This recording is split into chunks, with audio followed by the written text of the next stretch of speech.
Melissa Bro, and you're listening to the Fenzi Dog Sports Podcast, brought to you by the Fenzi Dog Sports Academy, an online school dedicated to providing high-quality instruction for competitive dog sports, using only the most current and progressive training methods. Today, I'll be talking to Sarah Rida about contact healing. Hi, Sarah. Welcome to the podcast. Hi, Melissa. Thank you for having me. Is it Rida or Rita, or how do you pronounce your last name? Rida. Okay, so sorry about that. But to start us out, do you want to just share a little bit kind of about you, your background, your current dogs, kind of what you're working on with them? Yeah, totally. So I'm originally from Denver, Colorado. I've been living in Auckland, New Zealand for the past 9 years with my partner and our two working line German Shepherds, Mantis and Rue. We've just added a fifth member to our family. We just had a newborn daughter about 4 weeks ago, so I'm currently 4 weeks postpartum. So life is definitely a little busy at the moment, but we're enjoying every bit of it.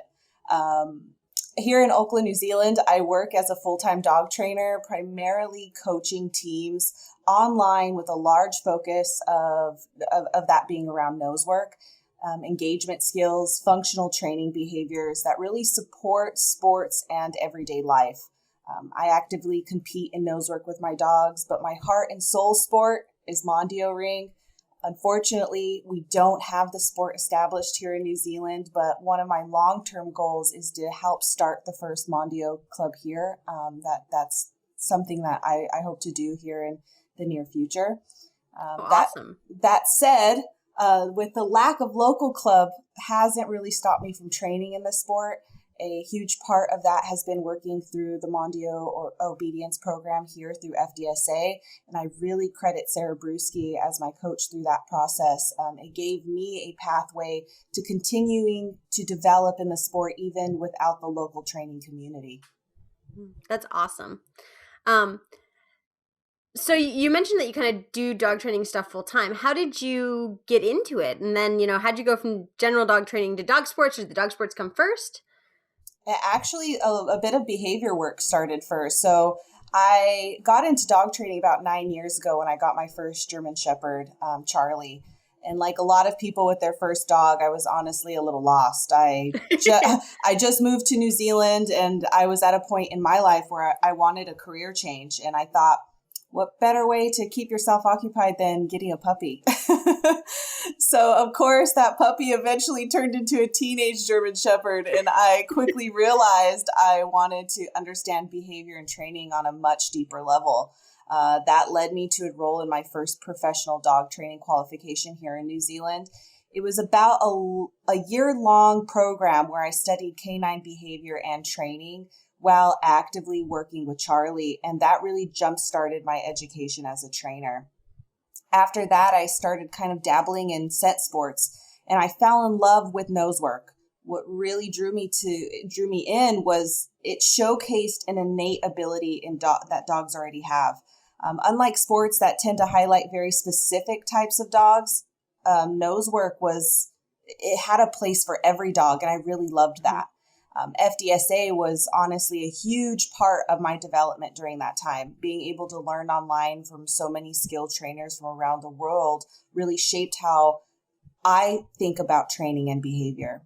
And then in 2022, I decided to add my second German Shepherd, which was Mantis. And because he's a working line Shepherd, I wanted to explore bite sports more seriously. And not long after that, literally a year after, I'm, a little crazy and was like, let's just add a third one into the mix. Third one won't be much difference from two. 2, 3, yeah. 2, 3, 4. It's all the same. And so we added Rue in, and she's also a working line German Shepherd. And she actually became my partner dog through the Karen Pryor Academy program. Mm-hmm. So I finished my KPA qualification in 2024. And then shortly after, in 2025, I completed my K9 Strength and Conditioning Coach certification through NC State. And that education really expanded how I think about dogs. I already had a strong interest in behavior and learning theory, but strength and conditioning, that work really helped me better understand the physical side of the dog as well, especially in sports dogs. The mental, the physical pieces are so interconnected. So it's a little bit of that mind, body, and spirit or character of the dog. So I really, it's a huge part of my approach when I'm looking at the whole dog. Currently, I'm also working through the Certified Nosework Instructor certification with an ACSW.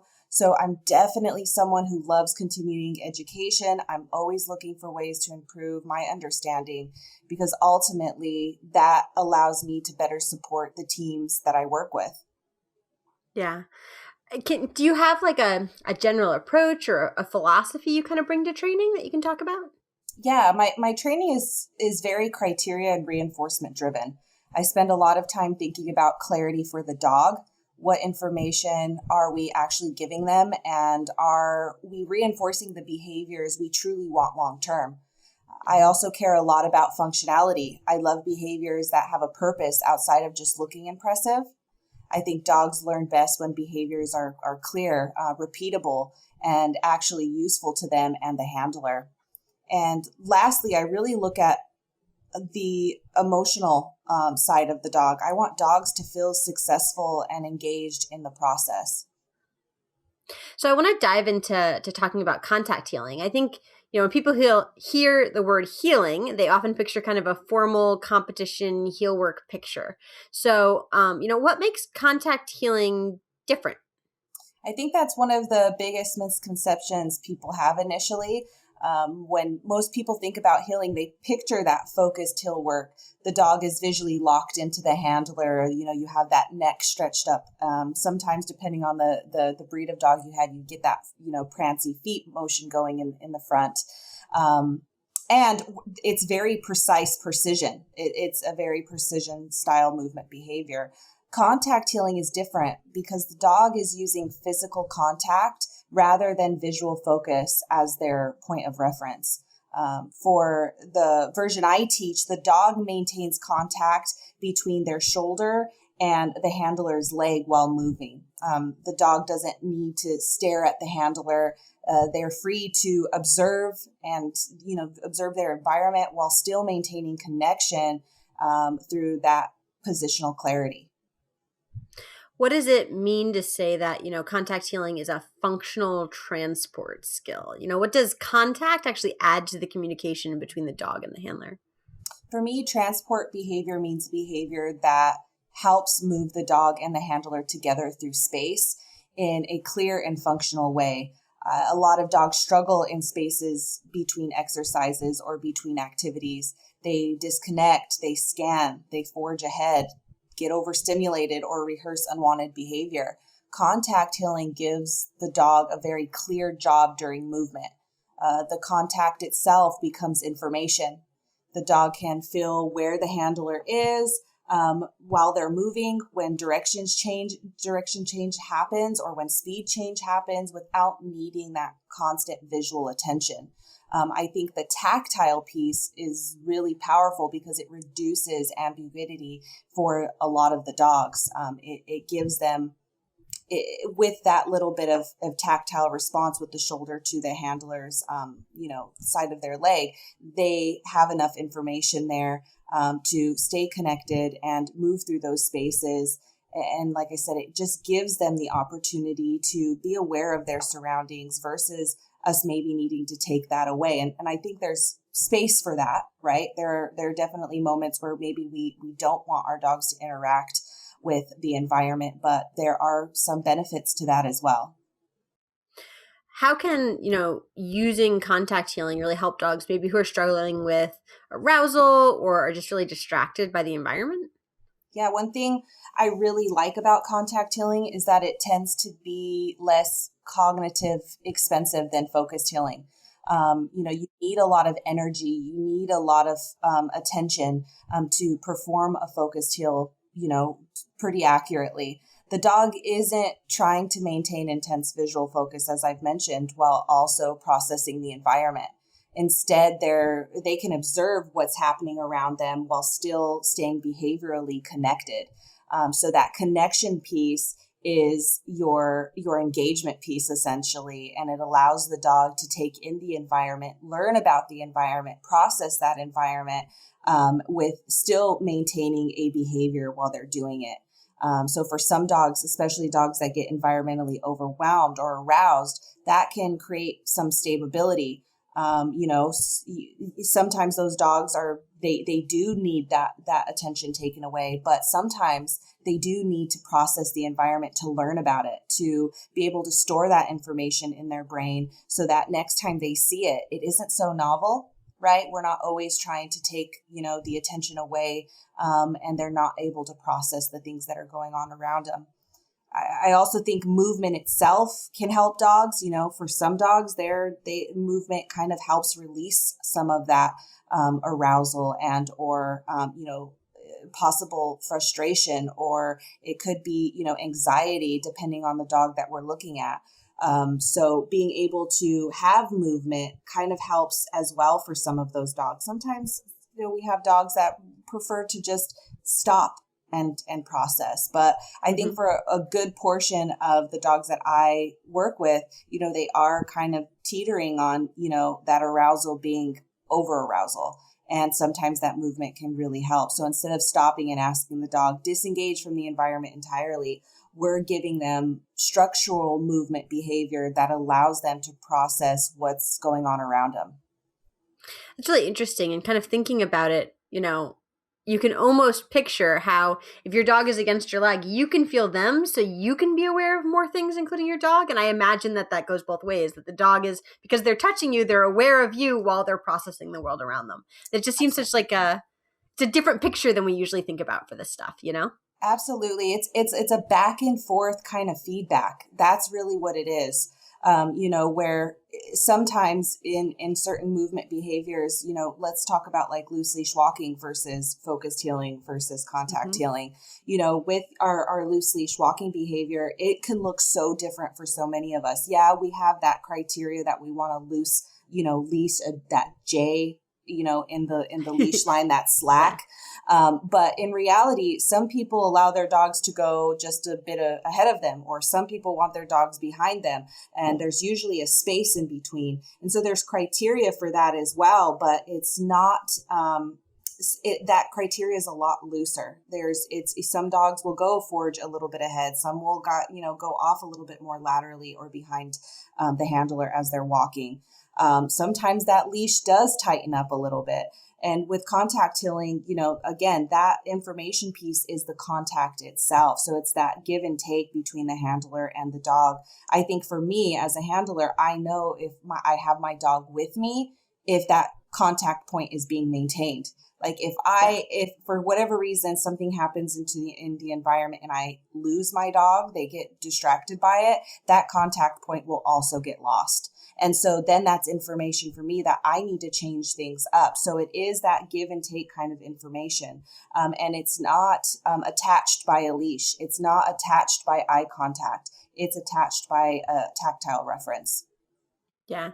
And just even thinking about that, right? Like the touch against the leg, it's so much more clear than like a loose leash walking picture where it's like, okay, at what moment did the leash actually become tight enough to cross the criteria line, right? Like, but with the contact, you're either touching me or you're not. There's not really like it's a very clear thing without quite the level of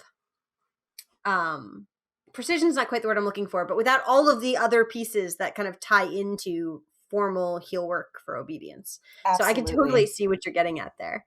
When we start to think about training it, what foundational pieces need to be in place before dogs can understand what it is we're working on here, right? Understand contact heeling. Where do you start? I actually start with a very simple piece. I want the dog to understand the contact point itself. So the shoulder to the leg for me. And I spend a lot of time building clarity around that before adding movement to it. I will say, this style of an A to B behavior, it really trickled down from ring sports, right? So our bitey sports. And so with that, there's looser criteria in even what contact heeling will look like when we look at different dogs competing in those sports.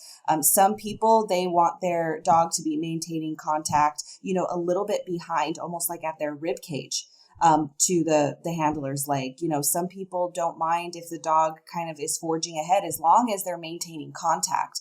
I think for what we're going to be teaching, having that reference point of shoulder to leg is really, really important, because it allows everybody to have that some clarity in the criteria for the handler and for the dog. And personally, I like, for the dog to kind of understand shoulder to leg, almost that side seam of the handler, so that the handler can actually walk. Like we want it to be functional for the handler as well. We don't want it to be, the dog is saying, okay, well, I'm maintaining contact and I'm only touching you with my tail. Like we want it to be functional. We want to be able to have the dog understand that contact point really well. And then from there, we can kind of add a lot of things to it. Again, once you understand contact healing from this standpoint, if you wanted to teach something like defensive handler, just for fun, you could, because the dog is going to have that reference point of shoulder on the handler's body versus rib cage, or maybe, more of that hind end area. The dog has a clear understanding, maintain contact with shoulder to my handler. And so I think it gives teams, both of them, clear criteria of where we want them to be for it to be functional, really functional outside of it being for ring sports. So I use both shaping and luring, depending on the dog that's in front of me. Some dogs do really well with shaping. Some dogs, you can actually lure it. And I'll be honest, with my youngest dog, Rue, I actually captured it. I had already, had the ability to train my first dog, Mantis, on this skill. So when I saw it with my younger dog, Rue, she one day just kind of, very young, like I'm talking like probably within, the time I got her, I would want to say between the 8 to 16 weeks, she kind of offered this little bit of touch onto my body.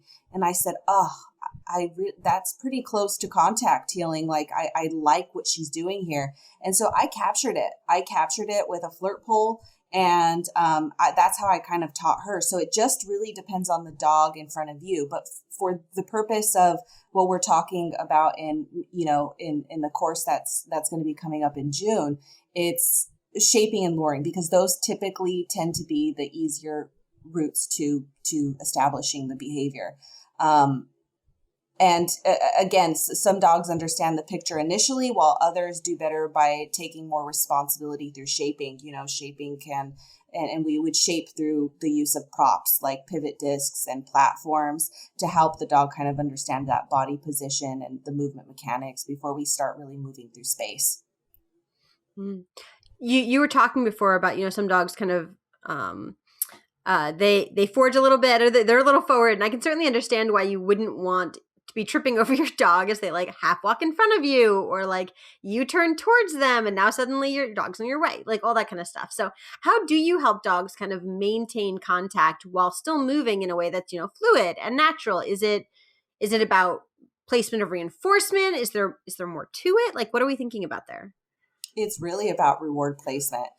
That's a huge part of it. I don't think it's the whole picture. Like there's definitely handler mechanics that go into place with it as well. Like you have to be savvy about what you can do as well. But that reward placement, we can kind of play around with it quite a bit.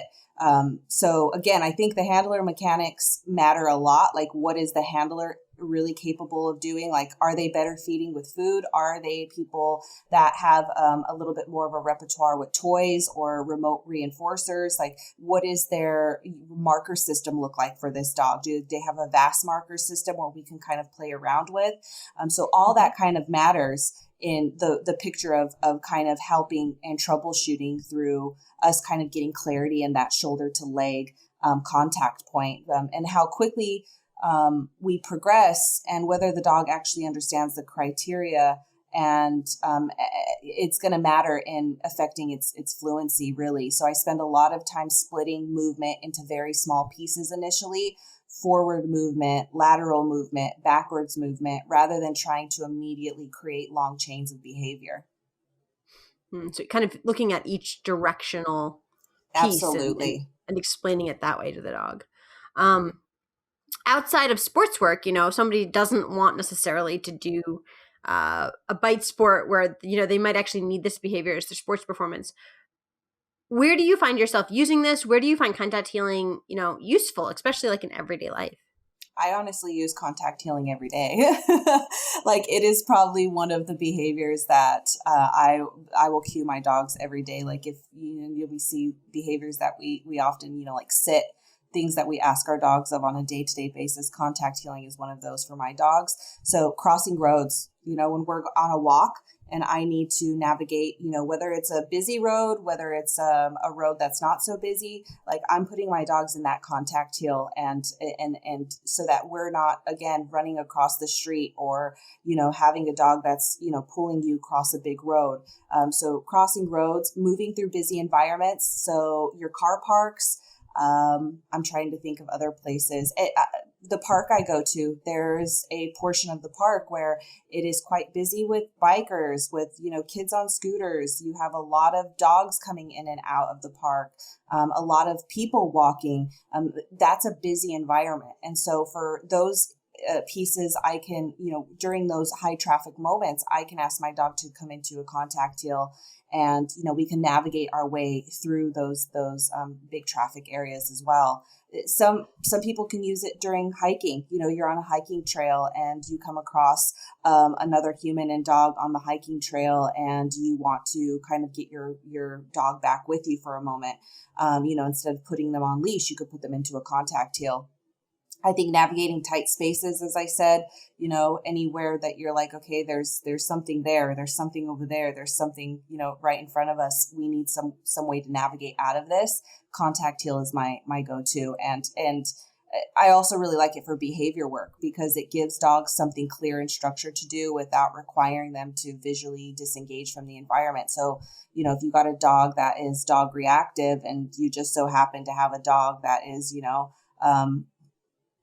5 feet away from you and they're huffy and they're puffy and you're like, I don't want my dog to, be checking those vibes. You can put them into a contact heel. And again, there's that whole connection piece. Like I'm with you, you're safe. Let's navigate our way out of that. And they still have the ability to check their environment so that they can kind of feel safe about it as well. Sometimes we can, take their attention away from those moments and sometimes it's necessary, but sometimes it's also that feeling of being safe when something is, making them feel not. That's going to be really kind of important for them. So the dog can still look at the world, while remaining connected to the handler. So that's really anything that you can think of in everyday life, you could possibly ask your dog for a contact heel. I know I specified everyday life, but I'm even thinking about, if you're waiting in line to do agility or you're, queuing up for your obedience run or like those moments where you kind of need your dog with you to know where your dog is, to be aware of the scenario. It's a tight space, lots of people and dogs, but also like you're not quite doing the sport thing yet. I can totally see how it'd be useful. So I use it for nose work. A to B behavior for nose work. It's one of the pieces that as a nose work coach, I get a lot of inquiry about, how do I get my dog from the car to the search? Like my dog is crazy. They're at the edge of the leash. They're so excited to get to the search. Well, do you have a ready to work behavior? And part of your ready to work behavior, what is your A to B behavior to get your dog from the car to that search? And a lot of people don't have that. A lot of people don't have a loose leash walk, and they're like, and I personally don't want to add that much obedience of a focused heel in nose work. I think that sometimes a sport like that can use a little bit of less obedience. We want the dog to be engaged in the environment, not on us. And so contact heel is what I use. I get my dogs out of the car. They do their ready to work. And once their ready to work protocol is towards the end, and I know that I have a dog that is truly ready to work, I ask for that A to B behavior. And that's how we navigate our way from search to search. So that it's something that I use. And I do think that it could be valuable across many different sports, getting in and out of the, different rings. Yeah. So we're talking about this, as you mentioned, because there's a class. So you're offering a new class for FDSA, Contact Healing, a Functional Transport Skill, coming up in June. Tell me a little more about the class. Who might want to sign up? What are you covering? Give me all the details. Yeah, the class is really designed for a broad audience. I don't, we'll be covering where the behavior came from in ring sports and how it was traditionally used, but the main focus is teaching the skill progressively and functionally. It's not going to have, a huge, I don't want people to look at contact healing and be like, oh, that's for the bitey dogs. It's like I said, it could be so useful for so many. So we'll start teaching the contact point itself, like I mentioned earlier, where I would start with the shoulder to leg, and then we'll gradually add movement. We'll talk about reinforcement strategies. We'll talk about environmental challenges and real world applications. Some of the fun things that you kind of see in, the use of this skill in, say, Mondio ring. You see, the dog with the handler and the handler's pushing a wheelbarrow or having to lift things. Like, that's all fun training, and it's proofing essentially for this skill. So we'll talk about how to kind of add some of those components to really make sure that the contact behavior is being established and is something, again, that's going to be functional in the real world. So we're not going to just put you, in a car park and say, go ahead at it. Here's, set up your contact heel. There's going to be steps in between, and those steps in between are going to be fun training. They're going to really, it's going to be creative. You're going to be able to, find things that are around your house and say, maybe let's try this and see if the dog can maintain the behavior. Towards the end, we'll kind of talk about a fun little exercise where, again, the sport, the behavior itself was kind of used for in ring sports, which is defensive handler, DOH. We'll kind of talk about a little fun ways to kind of add that in for anybody. Like, you don't have to have a bitey dog. You don't have to have a dog that is toy driven. You can teach that with food, and it could be something fun just to say, hey, look at how cool my dog is. They'll orbit around me while, somebody is kind of in front of them and kind of enticing them with, food or a toy. So there will be little bits and pieces in there, but again, it's not just for people who are doing ring sports. Essentially, this is broader than that. So I think the class will appeal to sports handlers, behavior focused trainers, pet owners. It's not a hard skill to teach. And like I said, it can be so beneficial in everyday life. The skill is so adaptable. Whatever, as you move through the world with your dog, and you don't want to necessarily rely on constant verbal cues, like, whatever your loose leash walking is, or that visual attention. I think this class will possibly resonate with you. That is awesome. And I'm so excited that you're teaching this. So thank you so much for coming on the podcast to talk to us about it. Thank you so much for having me. I'm really excited for the class and to see how teams apply the skill in different ways. Awesome. And thank you to all of our listeners and our viewers for tuning in. We'll be back next week, this time with guest host Crystal Wing to talk to me about my upcoming recall class at FDSA. If you haven't already, subscribe to our podcast either in iTunes or the podcast app of your choice, or over on YouTube to make sure you never miss an episode. Today's show is brought to you by the Fenzi Dog Sports Academy. Special thanks to Denise Fenzi for supporting this podcast. Music provided royalty-free by bensound.com. The track featured here is called Buddy. Audio editing provided by Chris Lang. Thanks again for tuning in, and happy training.